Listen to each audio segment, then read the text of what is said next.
Okay, again, I want to welcome all of you, and we're going to get right down to business because those of you that are here, you already know what the problems and the issues are, and so we're not going to, rehash any of that. We're here to help bring about necessary solutions.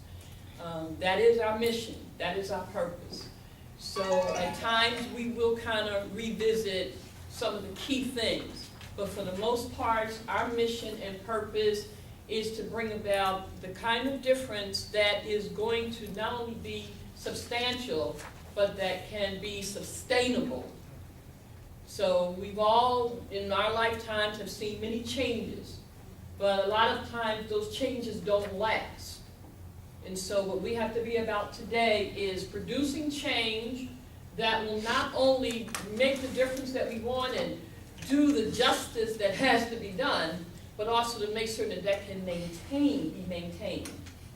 So we have to look at strategies. We have to look at a variety of modalities and operations that we want to begin to bring forward. What we are proposing today and in the future, you've probably heard us talk about something called an African United Front. Well, that's just one of many components that we'll be bringing to you because there's so many different kinds of ways to do things. And we recognize that and appreciate that, and so therefore don't want to lock anyone in to anything that's just so binding and restricting that you don't have enough flexibility to move and do. So you'll hear different things. Another that will be presented and proposed to you is something called the New AFCOM Village. A few years ago, there was something very powerful in this city. Brother said that he remembered Brother Dave Richardson. Well, the Black United Front was very prominent here in Philly for a minute. And it was doing some very good work for a while. And Brother Dave Richardson, State Representative Dave Richardson, was one of the co-chairs of the Black United Front. And the place that they met every week, and along with a lot of other meetings, was a place called AFCOM, located at 25th and Lehigh Avenue. We're talking about in the late 70s, early 80s. And so AFCOM was really a community hub. When things happened with Mumia, people met at AFCOM. If there was a shooting in the police, Winston Hood and others, people met at AFCOM because you knew that was a place you could go like that. You didn't have to fill out a whole lot of forms and, pull out a whole lot of money in your pocket. They were always open for you. And so, that was a family structure from a community standpoint that we are now recreating, revitalizing, and bringing forward.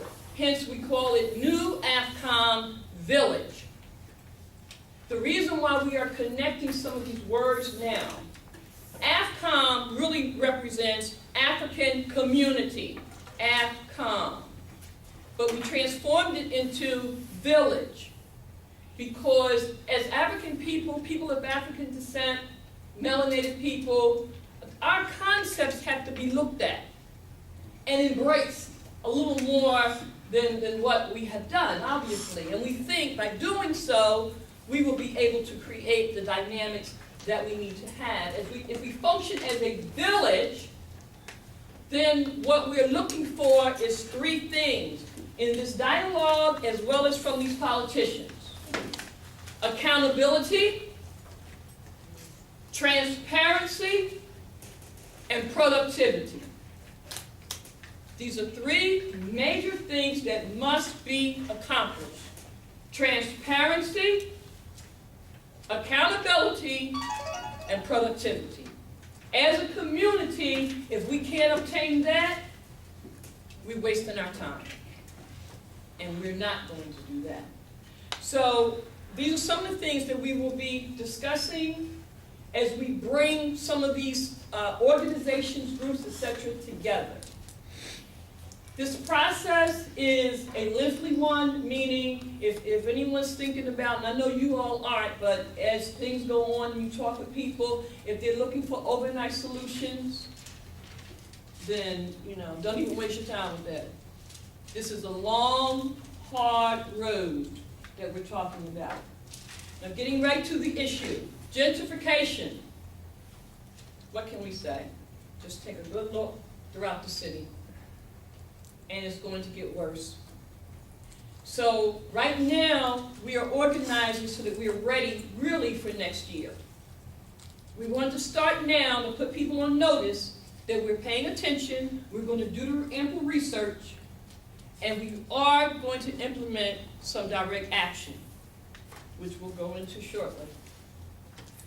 Gentrification, for those who aren't familiar with the word or the definition or whatever, on the surface suggests the development of an area, the upgrading of an area. It suggests the improvement of something. And that is true for the gentry, meaning the upper class, because that's what gentry really refers to, the upper class. Be it the upper middle class or the upper class, whichever, but it definitely doesn't refer to those who are considered blue collar or grassroots or whatever. That's not what gentry refers to in any political arena. So needless to say, if your area is being gentrified, then I don't think they're talking about the average one of us. And even in this economy, those who are making a considerable amount of money, with what's going on in most cities, gentrification means they're not making enough. Okay? In some areas in Philadelphia, you're looking at properties going anywhere from $100,000 to $500,000. State building, right there. They build a luxury. Yes. Yes. So what's happening is, obviously, land grabbing, takeovers is real. But the question again is, what are we going to do? We do have a plan. We'll go into that in a few moments. Let's connect those dots with education. When you look at the history of gentrification in modern day, meaning during the past 30 years or so, 30 to 50 years, what you begin to see is the demise in so-called education system. Now, up till now, we have fought for education. And when I say up to now, I mean in a certain kind of way. But now, with all that is going on, our fight is a little different. Yes, we fight for education, needless to say.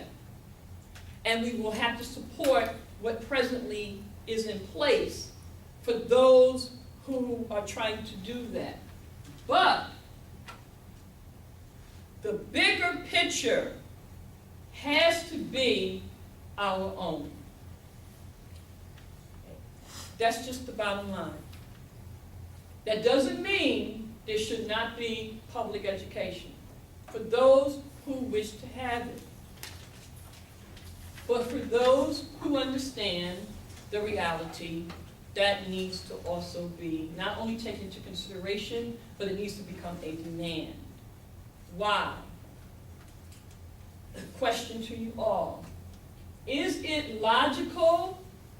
Is it reasonable that a system or a group of people who has historically enslaved, beaten, raped, murdered, castrated a specific group of people intentionally, is it really realistic in any way that that same group would want to educate you? I mean, correct? Help me if you think not. I mean, No. it's just not logical. It's not realistic. It's hopeful at best. But in the meantime, what's happening with our children? I'm going to fast forward for a moment, and then we're going to go to some questions, solutions, etc. Since we don't have the candidates here, we have created another process that we want to engage with you in. How many are familiar with the BLOCF, B-L-O-C-F, scholarship, grant, what have you, for education? I know Mama Gail said she was. Dr. E.F., okay. Anyone else? BLOCS. See, this is why I'm very thankful for those who came before us, because I didn't know about it either. But I tend, for some reason, to get directed to get information. And I ran across this thing called blocks, BLOCS. And on the surface, it talks about scholarships available for schools or students in need. But it didn't go into, on the website, it didn't go into the process, one of the processes. And so what I learned was that a business in Philadelphia can take their business tax and designate it to where they want it to go for education. You understand what I just said?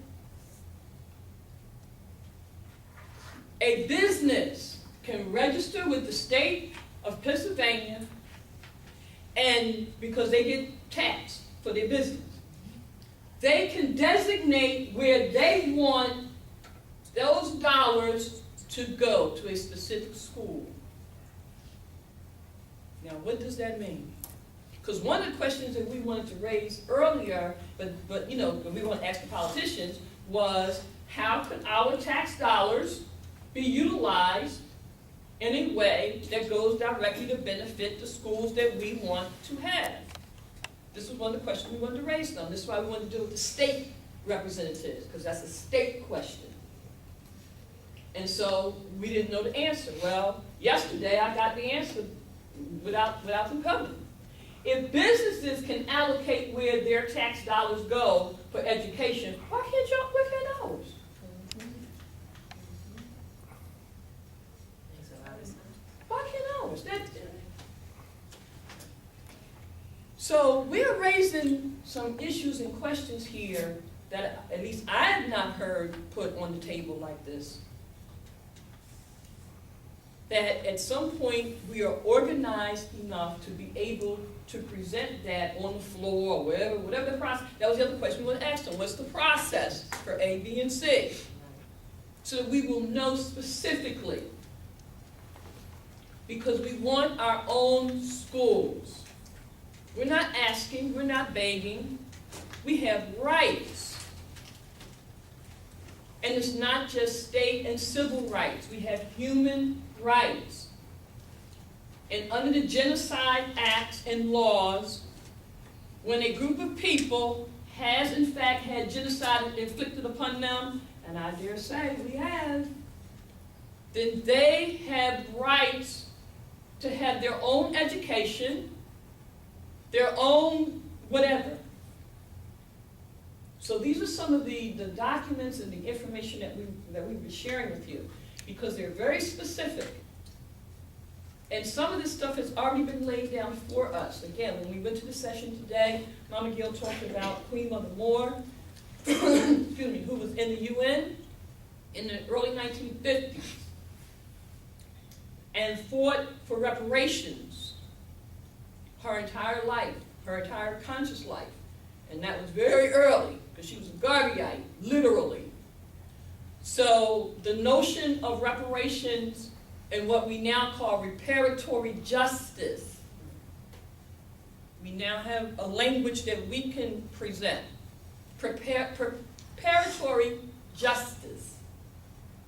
These are all international law terms, and they can be injected and they can be presented at a given time. But first things first, there used to be a saying that, and I'm paraphrasing, that one of the most dangerous things to the enemy is an educated black man or woman.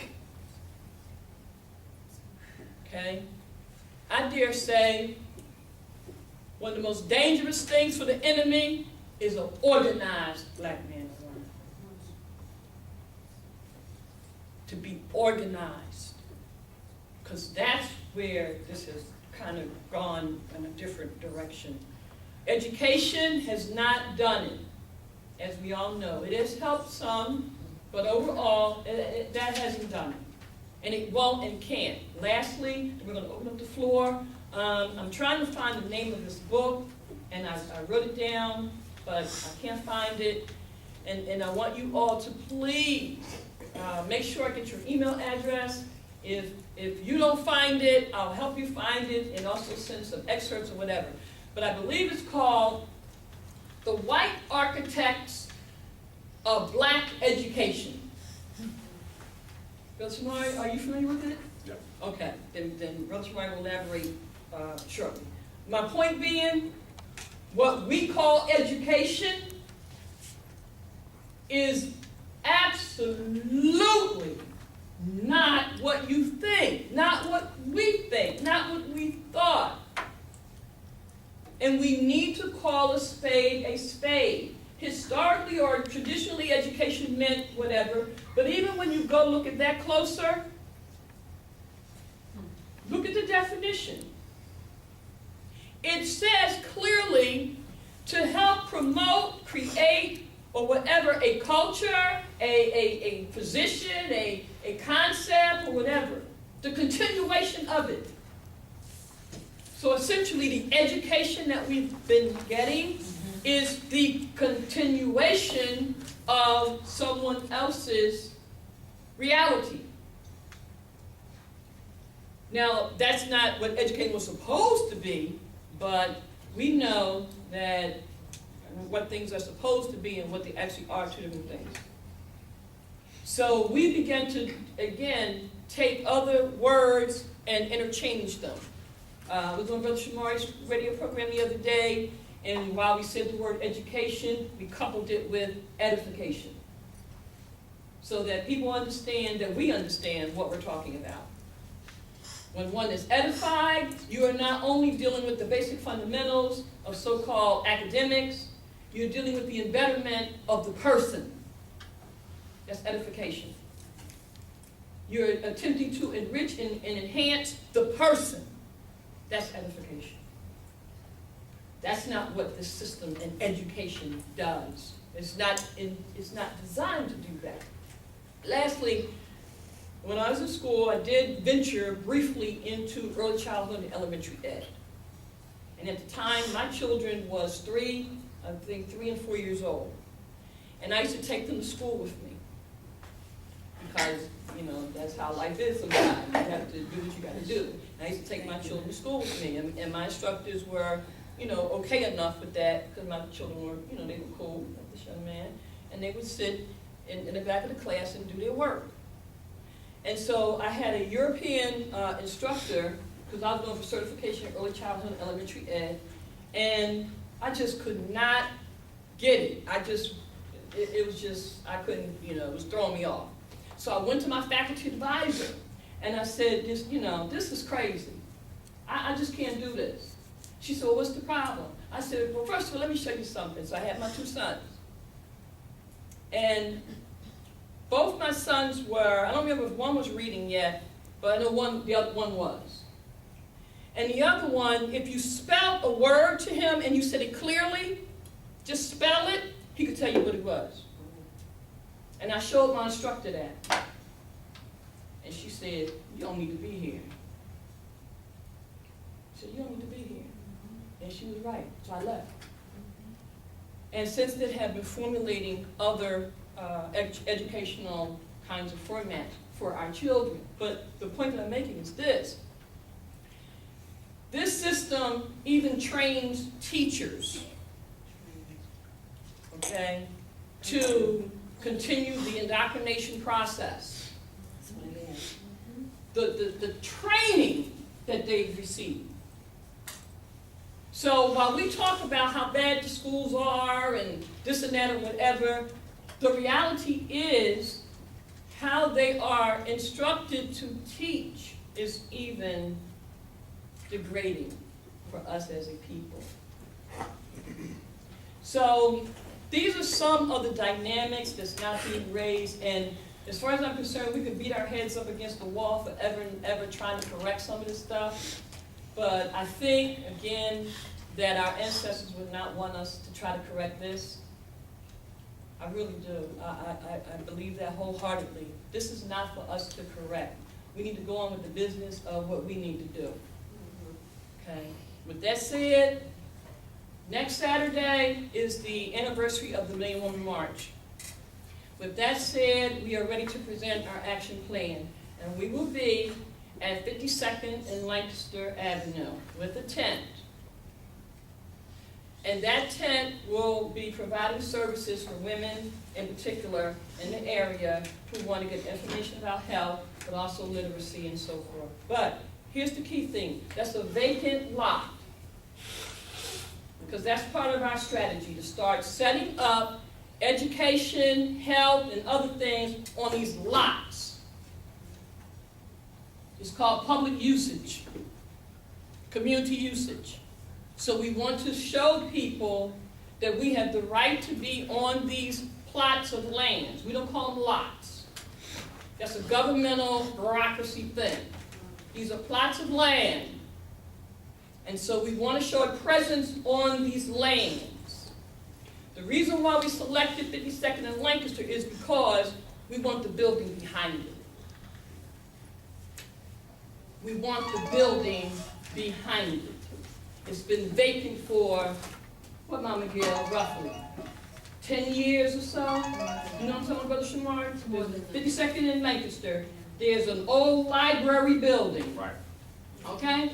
We want it. We want it. So you're talking about the grassy area behind Yes, the building? we're going to be out in the front of the grassy, but we want the building behind it. Do you have a rain date? Not yet, but I'll work on that for you. But the point being, there's no way we can sit back and allow these people to keep selling these buildings, and the community says nothing, gets nothing. And getting nothing for it. Right. And paying nothing for it, exactly. So we've already checked into it. We were told that the city of Philadelphia doesn't want to sell that building, and it's a problem with the state, and blah, blah, blah. But we already know what they get ready to do with it. They get ready to sell it to these other people and so forth. And we're saying, we're going to fight. We're going to fight, simple as that. You cannot keep closing up these properties, tearing them down, dilapidated. We want a community center, period, point blank. Point blank. So we bring it to the community and hope that the community will support that mission and that effort. It's been sitting for 10 years. More than 10 years. More than 10 years. It's just sitting there. Yeah. Why? It might be 20 years. Why? I used to go to that library. It's ridiculous. So we figure if we start Germantown, west, southwest, north, other areas, we'll stand up and not let all these buildings be sold to developers who are only going to make certain we're no longer there. And note, we're losing history. That's the other thing that's not being talked about. When these properties and buildings and everything are redone, where's the history that's being kept in these communities?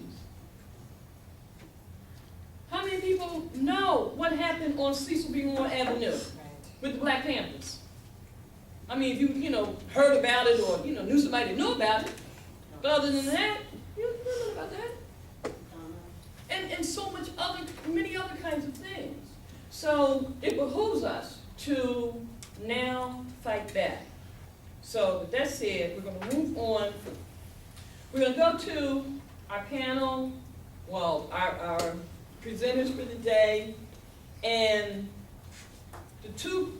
there's a couple of questions that I want to raise, and they were all asked to have 3 questions for the elected, we call them selected officials. Okay. What elected officials did you invite? Okay. I know you had on the text message. Oh yeah, I had not only did I have their names, I had the telephone numbers so that people could call them. And so what we also did was schedule a follow-up session for November 1st, just in case their schedule was so busy today. We already had another session scheduled for November 1st. Again, right before the election. Hold on one moment, I'm going to tell you specifically who they were sent to. Bishop was one. Okay, yeah, it was Vanessa Brown. Vanessa Brown, Vincent William Hughes. Davis, Okay, so- Dwight Evans, Mhm. Michael, Michelle, was Brownlee and Arthur Haywood. Party. Is that what it is? Arthur Haywood, okay. Jordan Harris, Vincent Hughes, how do you pronounce her name? Parker? Sherelle. Sherelle Parker, Mhm. James Robot, Mhm. Thomas. Curtis Thomas.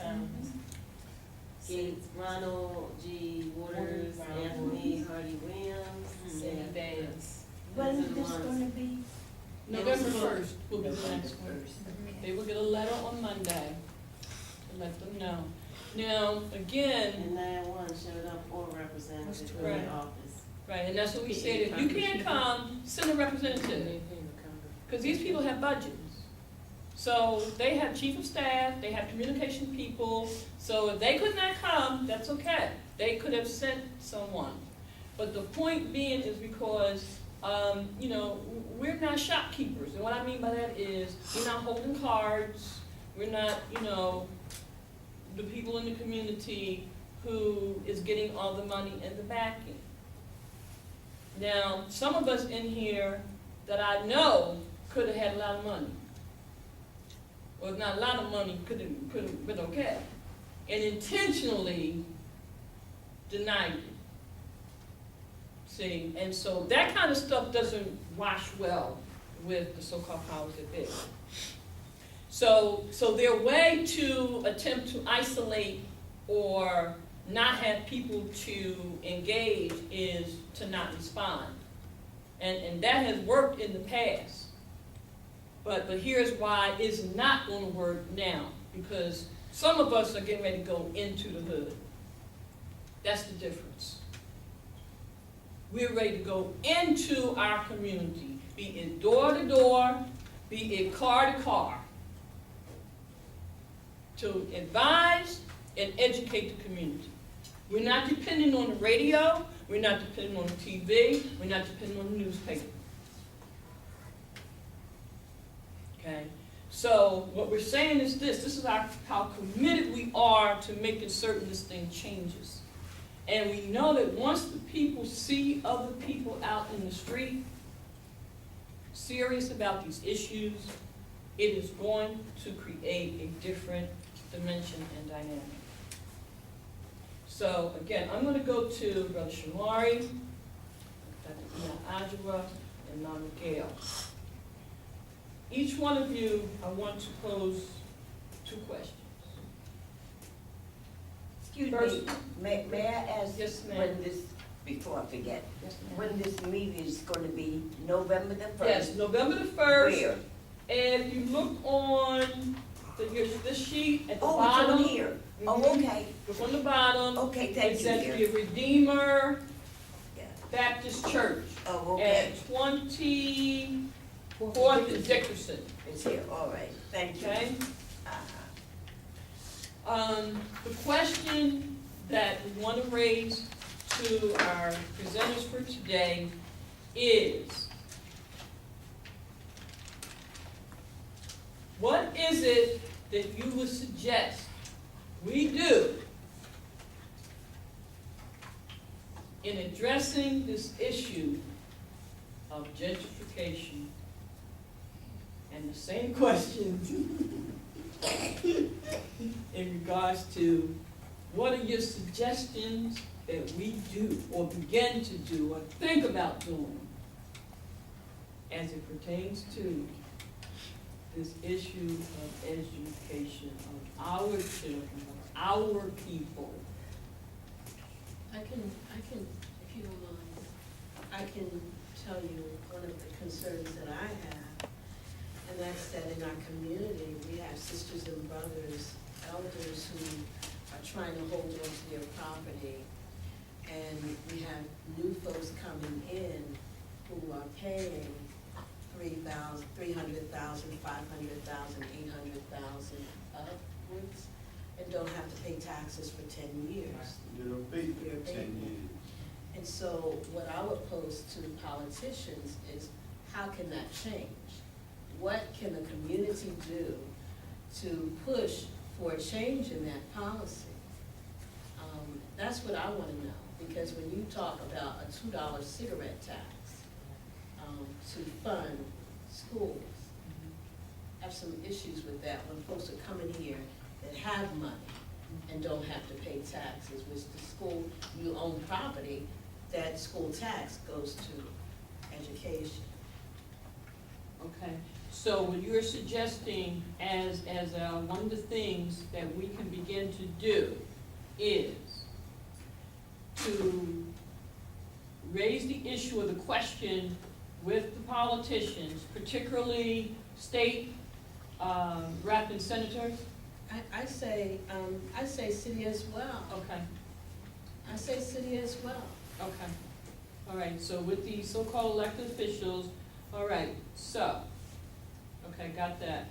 And the reason why, let me just say this, the reason why is because just what you just saw with education, when there was, what they consider a shortage, they went to city, right? They said, okay, the state's not doing it, well, what can you do? And vice versa, so that's why I'm saying city council as well as state. Okay, gotcha. Okay, and note, for those of you who are interested, please make a marking next to your name. If in fact you want to receive, when you fill out the mailing list, if in fact you want to receive ongoing updates and documents, because it's important that we know how some of this process works. So again, for example, I'm not really clear on the city level, how that affects education, in terms of money. I'm not real clear on that, so I have to look, more into that. I'm a little clearer on the, the state stuff. Okay, so. Well, it's interesting that, excuse me for a second, it's interesting because one of the things that they raised, when we were talking about selling the property, right? Right, The city, this is what we were told, right, okay? right, That it wasn't us. Right. SRC said, it wasn't us, the city did that, right. right? They did that, so. That makes sense. So they're saying that, am I hearing you say that the city said it was, or the state saying the city is the one who raised the taxes? The SRC, when people complained about them selling the properties for the amounts that they sold them for, they said, no, it wasn't us, the city did that. They were in charge of getting rid of the The property. city property. That makes sense. I got you. Okay, again, for those who are not familiar with 2035, please make sure you familiarize yourself with it. Philly 2035. It is the plan for the city of Philadelphia from now until the year 2035. It is the projection of what you will see Over happen. 400-page document. And they are very serious about meeting that mandate. Okay, I got you on, yeah, okay. Second question, that was education. Well, was it kind of combined? Because you talked about the property taxes. Gentrification. Right. When it comes to education, one of the things that I believe we have to do is be more present. Have to be more present. Because people that are in front of our children on a daily basis, and they're with them whether they're with their parents, don't necessarily look like us. And I'm not sure what the percentage is, but I know one of the things that we keep pushing for here is that they have more teachers that look like them. We kept saying black males are very, very necessary and needed. But also many of the older females left and are leaving every chance they can get because of treatment in the schools.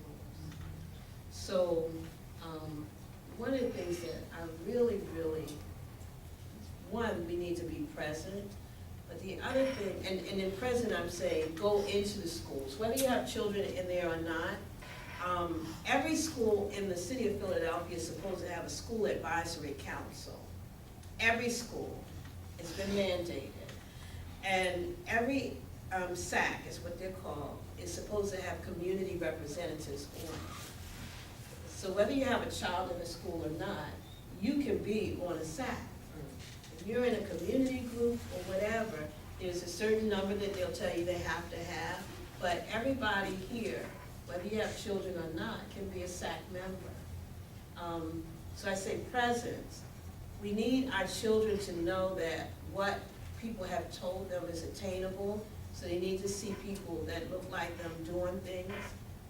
They need to see Black men and women in the schools that have jobs, have professions, because they need to hear from you.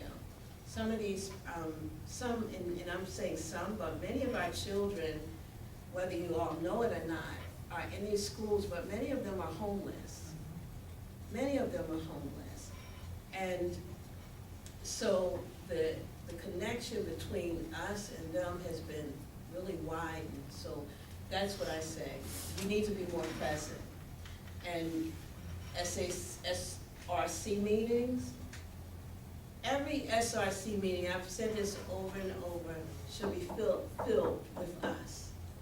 When they go down a list of contracts and resolutions, when that's over, usually people leave. They usually leave as soon as it's over.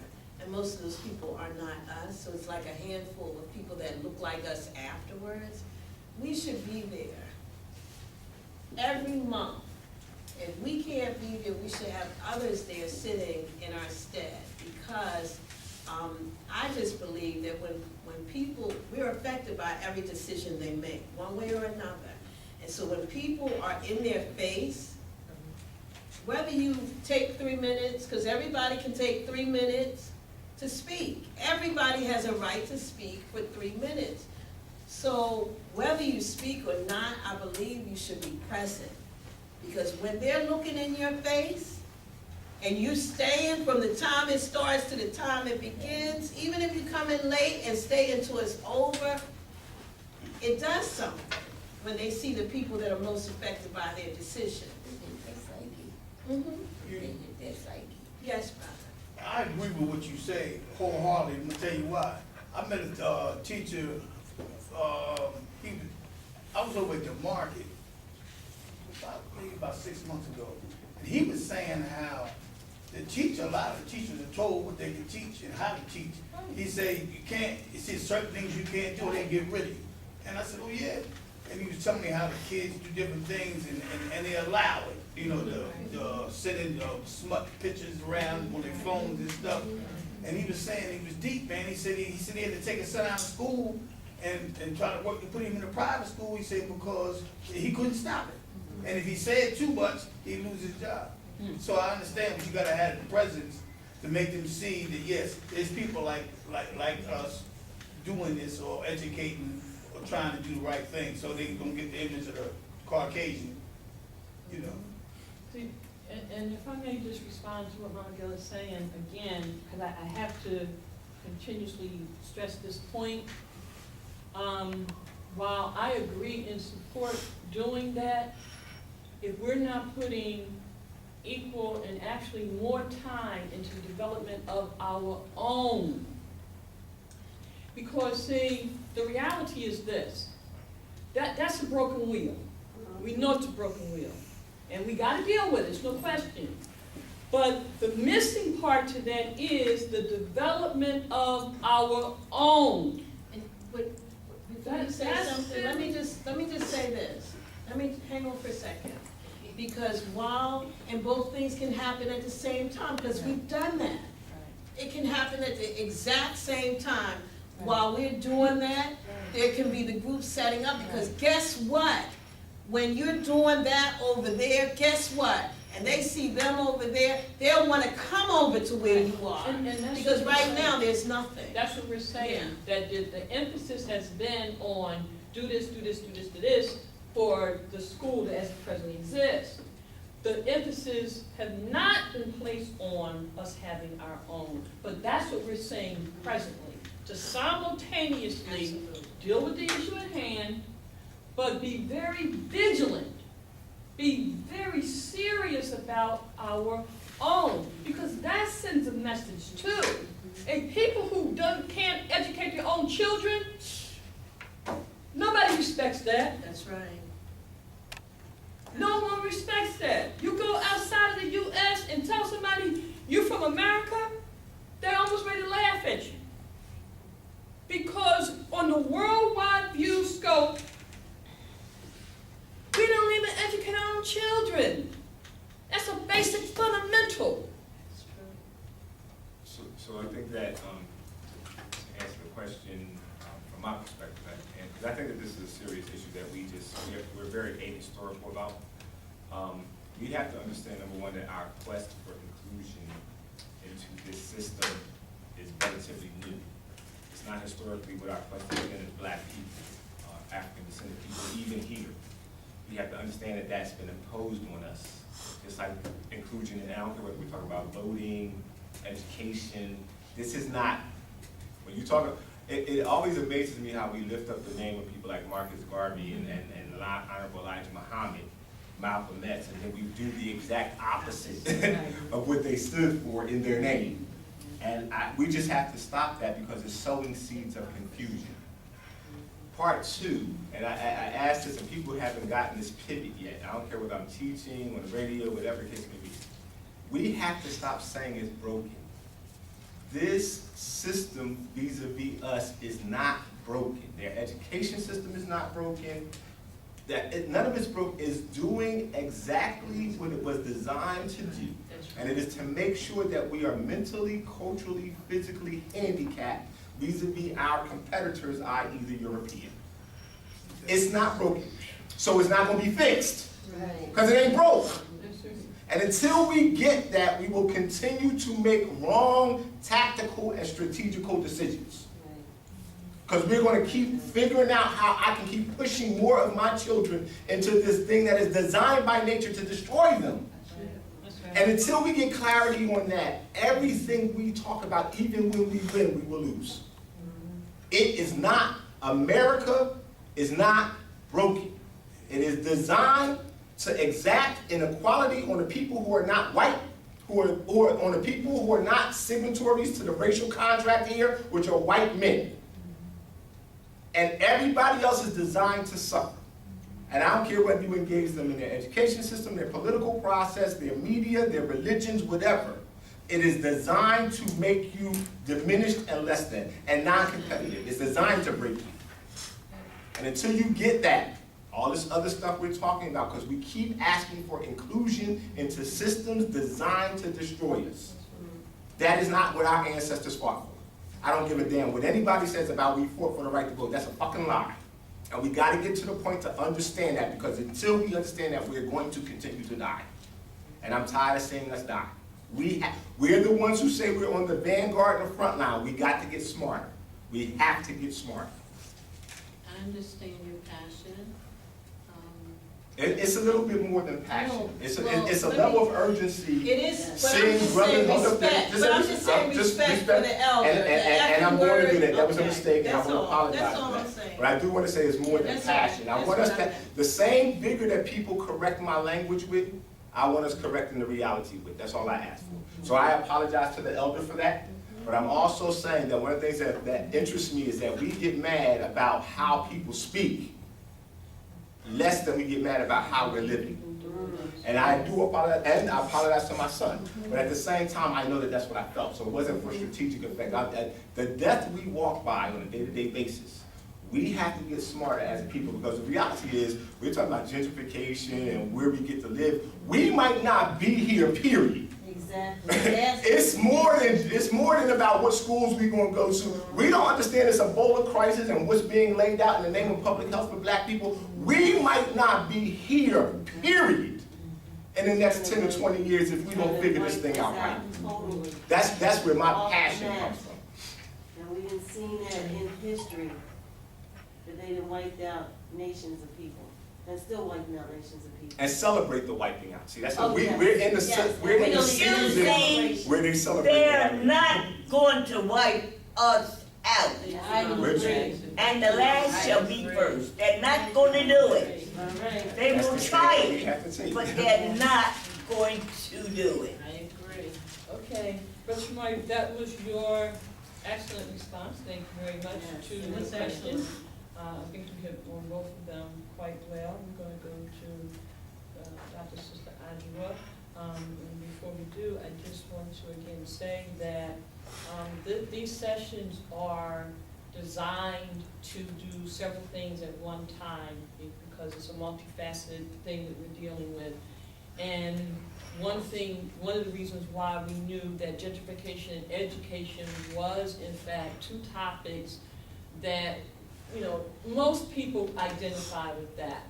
So we figured if we approach those two particular topics right about now, there's a little buzz on those topics. As Brother Schmark mentioned, there's a major crisis going on dealing with health. Some of us saw this coming, you know, years ago and had began, you know, attempting to prepare accordingly. But in dealing with the masses of the people, again, we have to deal with strategy. And two of the things that we know people are in fact responding to, and that is this issue of education and gentrification. So again, with a plan of action that demonstrates consistency and a certain type of courage, you know, it is our belief we will be able to reach more of the masses when they see our presence in these two areas. And the reason why, again, strategically, when we talk about health, you all know that most people eat unhealthy. Even though they got all the information in the world about A, B, and C. Does not matter. Doesn't matter.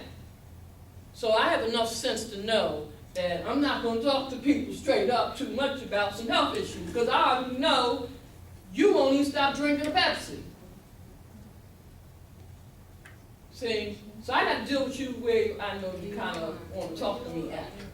And right now, that's education, gentrification. Okay. Just for point clarity. I don't want, because I think that, I apologize for you real quick. I think your point is really excellent though. It's like, what is the balance though? Because the more we are in the spaces where we know is not where the real fight is, right? But we feel like we have to be in those spaces either for recruitment or legitimacy or whatever the reason is. That's energy that's not in the spaces of Kujichagulia. Understand that, you know, that's the trade-off, and that's my concern is that, see, I think our young people, by their actions, which we call negative, are showing us that they feel like this whole thing is illegitimate, right? The stuff that they're doing, but there's nothing for them to turn to because the vanguard has not done the work of building Kujichagulia spaces because we're so busy fighting in these other spaces, and that's really my concern is that even though we're right, if we don't build it, they can't come to it. Okay, I'll respond to that a little later. I want to go to Dr. Iyas. Wow. I mean, there's really little left for me to say. I think that I'm going to deal with health too because I think I'll be forever in transition with that. And I think that comes from, you know, the system that I live in, that my parents lived in, my grandparents, great-grand, on and on, you know, we lived in those systems of how we eat and how we, you know, use food in our lives. But I think that in terms of this bioterrorism, Ebola, HIV, AIDS, everything else, that we need to look at, we should consider looking at the water hydration approach used in Nigeria, and also the additional approaches used in countries, Liberia, Guinea, wherever it is now. They've been dealing with this, you know, for quite some time now, even though propagandistically, in this country, what we see is Africans dying from the bioterrorism. We don't see the approaches where they've had these successes, and clearly they've had the successes because then if not, you would see a mass of people dead, you know. So, you know, we need to look at things like Press TV, RT, BBC, Africa, places where we can get different information, and of course those sources online as well. You know, places where we can get different information. And now that we're all connected, you know, we can go right to TV, radio stations in those countries and actually see, you know, news reports and access health reports and things where they are having those successes. And so that's one thing I wanted to do to help. But all of this, health, education, gentrification, how they're moving, or building up a large population of people who are displaced in urban areas, right? We always think about, well, we tend to think about displaced people in Ethiopia and countries where, you know, people, you know, whatever is projected to us, that's what we see in terms of those people moving, but we're displaced right here. And we pay our tax dollars and we displaced. Right. You know, not that they're not paying theirs too, but, you know, I'm just talking about that, those images that we see. So I think that health, education, and gentrification, all of it is systemic. How it affects us is systemic, is how we are entwined in those systems and how we continue to support them through our tax dollars, because we don't demand from our political representatives to reroute our tax dollars to where it's more conducive for us, health-wise, education-wise, and environmentally in terms of our neighborhoods. So those are some things that I think we need to look at in terms of health, education, and gentrification. One of the things I also wanted to talk about was in terms of education. I wanted, again, I think that we should start our scorecards right now, today, starting today, with politicians. All the ones that didn't show up, they get a 0 for today. Right. You know, and whatever other events we have hereafter where they are invited and they don't show up, that, you know, they get a 0 for that, and that we need to share that in all of our communities. Let me just sidebar for one moment what our sister's talking about. What we will have for everyone, for if you come to the UNIA, either on Thursday, any day after Thursday, you'll be able to pick up a form. And the form will have the names of the politicians on it. And it is report card time. Meaning you put down whatever it is next to their name based on, you know, their grade. If they've been, you know, a good servant or whatever you want to call it, et cetera, et cetera.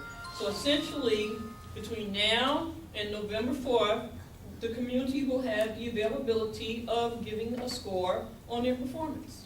And I ask that be available electronically so that we can have more exposure and people can see it, you know, and that when they're filled out, that we have some kind of place where we can scan it and post it, you know, like put people out there because they work for us, we don't work for them. Right. I think that we get a little confused about that sometimes, that they work for us, we don't work for them, and they work for us through our tax dollars. That's right. You know, that's I just want to know, do we get to converse about that? Because one of the things I think that is, you know, so I'm not cutting in, I just wonder if that's a conversable conversation. Yeah, it's a conversible conversation, definitely. I also wanted to see about what politicians are doing towards us rerouting our tax dollars towards homeschools and independent schools in Philadelphia. You know, we need alternatives. We need alternatives. Charter is not, you know, the answer. Traditional public is not the answer. You know, we need to be able to reroute our tax dollars where we want to educate our children. There's nothing wrong with that. I mean, it's being done now. We just aren't doing it. Again, why? Because we intertwined in the system of education in this country. You didn't even know that was possible. Either. Right. And that's the first thing. They keep saying transparency. And let me just jump in. We don't ask those questions. It's in there. You know? A lot of that's in there. It's out in the open, but we haven't seen it. And I want to address what you said about being present. I think that we need a strategy for that. Because we have to remember, again, we live in a systemically structured society that is not conducive to us being present. Like, we're exhausted. Most of the people that still have jobs today are working 3, 4, 5, 6 persons into one job. You know, like you won't call 24 hours a day. You know, like we don't have the regular, normal so-called working hours that we, you know, these are not our grandparents and great-grandparents' working hours that we're dealing with, today. And so I think we need strategies in terms of support, like, okay, you know, Miss Carmen can't go today, maybe Miss Monique can go, Mr. Bob can go, Mr. Hakeem can go, Mr. Jamal can go, you know, and represent 4 families, you know, one person representing for 4 or 5 families at a time, you know, that kind of thing. Right. And so we need to like network and come together, you know, in a communal sense, on that. I think that that's very, very important, so that we can, you know, be present. I agree with you, we do need to be present. And I agree with you that people make different decisions based on whether you're present or not. 100% is very, very true. Very, very true. I want to know, what was each politician's input into the 2035 plan? Right. And how come that was not like a public document? That's right. I think it should have been That's posted right. in the newspaper. Absolutely. At least the link to it, posted in the newspaper, something, you know? Like, I heard about it through one of my students. I love my students. I heard about it through one of my students, you know? And so, and that's because she was buying a house. So, you know, then she heard about it through her dad who lives in Florida. What? Right, right. You know, And it it's- definitely needs to be posted in the paper in its entirety, It- because people must realize everybody is not online, everybody can't Right. afford to be online, and we all don't have smartphones. Exactly. Exactly. At least, you know, And I will be a witness to show everyone in here that everybody doesn't have smartphones. Right, right. Okay, I'm Right. getting to the old fashioned flip because it's in my budget, and that's about to go out. I Are hear you you. talking about me? No, mommy. Because I don't know anything about the Twitty, the house. I don't either. I don't either. That's A me too. phone at home that I That's all right. The buttons and numbers on is big because I can see it. I hear you. Well, I'm speaking, may I just say one thing? Yes. I wish that all of us would take into consideration. It's very dear to me. I used to catch myself. I don't anymore. Okay. Let us stop. You have children? Who have children? Raise your hand. Oh, Grown children, but I haven't. Are you a goat? No, ma'am. are you? No, I know. Okay, People say are I you? don't say it. I don't say What it. do you call a boy goat? Yeah, I don't So say they it. don't have children, but they help, because I can see it there. But anyway, I seriously understand, speaking, yes. we should stop calling our children Kids. kids. Correct. Because their mothers are not goats. That's correct. Those other people call us animals. That's right. And that's where that kid came from. You know, that's a way of them saying, calling their mothers a goat. But that means an animal. And- Call them children, that's what they are. They hear it. Right, You know, words are very powerful. right. If I call you an N-word, Right. I would be ready to fight. I don't know what you know. Right, just Right, joking, right, but right. let's try to call our children children, that's what they are. Right. They're not kids, because their mothers are not goats. And Mother, if I may, it's also what is happening in society today to further bring us into their psychosis. That word has been adopted in our community. That's not a word that we used in our community. It just No. happened in recent times. No. But let me just share briefly with you the other symbolic side to that. Because in most religions, especially the mainstay ones, the goat is symbolic It's the devil, to the devil. that's right. The back of So, that. so technically, people are calling your children little demons. That's right. So again, when you're in a system that is coded and decoded, you have to know that in many incidents, there are things that are happening that are subliminal and on a whole nother level psychological. And so we've been blessed enough to have people to have helped us to understand some of that today, and we've got to act like we know. And we the same people that's gonna let our children go out on Halloween and dress up. There's all kind of demons and trick That or was treat. celebrated. Somebody, you have any information about the 2035, what is it all about? That's the See, first time. now the challenge with that, and this goes back earlier to answering the question about the politician.